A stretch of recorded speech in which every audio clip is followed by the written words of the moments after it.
Guci ini tidak ada isinya. Dia ternyata baik-baik saja. Pasti hanya beruntung.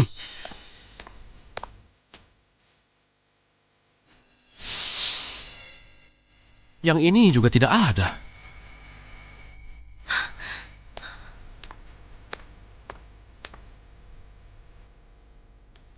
Aduh! Tidak tersentuh. Apa yang terjadi? Bukannya katanya ada 2 ular berbisa. Kenapa 2 guci berturut-turut tidak ada? Tidak tahu. Apa sebenarnya yang dilakukan Putri Yani?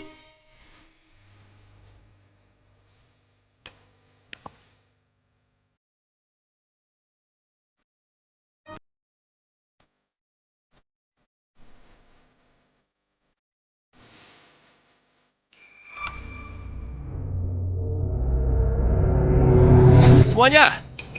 Aku sudah mendapatkannya.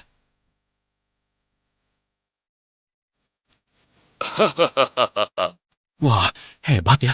Iya, dia benar-benar hebat. Dia bisa melakukannya. Bagaimana mungkin? Di dalam kelima guci ini jelas-jelas ada ular. Kenapa tidak menggigitnya?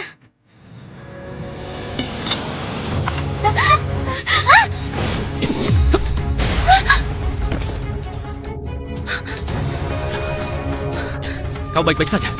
Aku baik-baik saja. Penawar. Cepat beri aku penawar.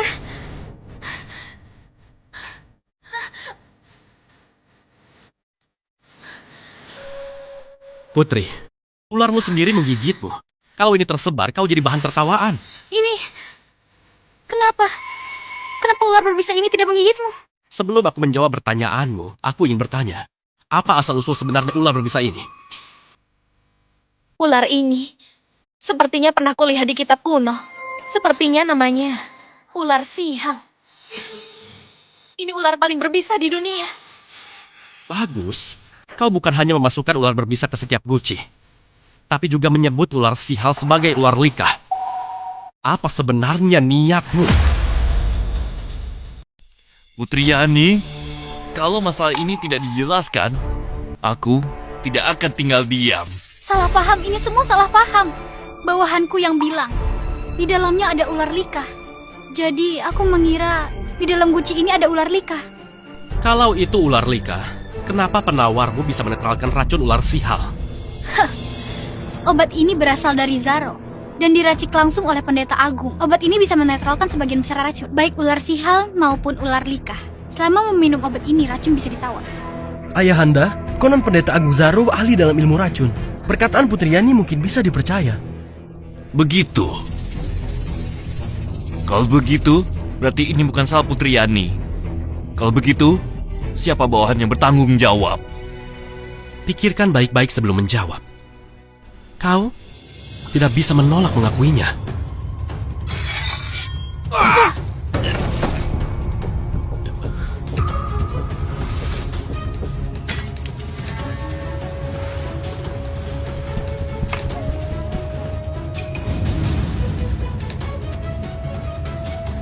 Hal ini adalah kelalaian Zaro. Mohon Paduka Kaisar mengampuni kami. Karena ini salah paham, masih bisa dimaklumi. Namun karena ini kesalahanmu, aku hampir kehilangan nyawa di sini. Masalah ini tidak bisa dibiarkan begitu saja. Entah Yang Mulia Adipati Palma ingin menyelesaikan masalah ini bagaimana. 5.000 kuda perang, 8.000 tahil perak. Ditambah, dari wilayah perbatasan Zaro, 20% pajak selama 1 tahun harus diserahkan kepada dinasti Wijaya. Maka masalah ini selesai sampai di sini. Uang peraknya harus dibayar dulu. Untuk pajaknya, boleh kalian utang dulu. Baik.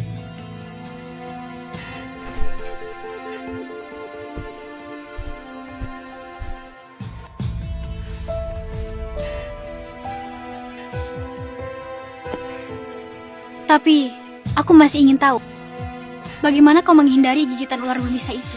Mudah saja. Semuanya silakan lihat.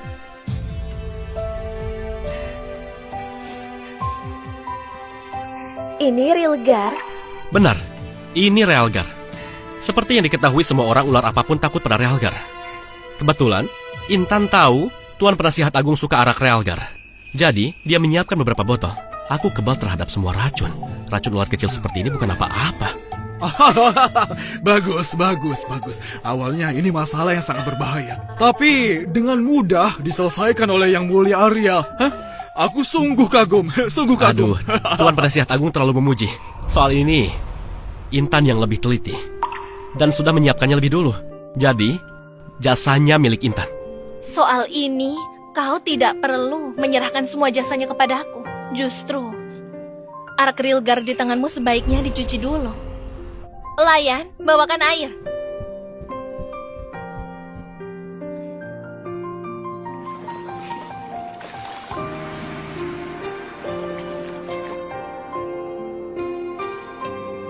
Mereka sangat harmonis.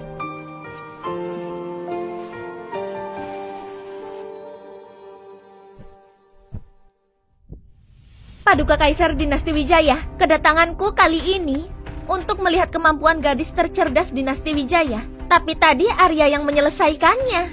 Jadi aku terhadap gelar gadis tercerdas Dinasti Wijaya masih punya keraguan. Karena itu aku membawa soal kedua.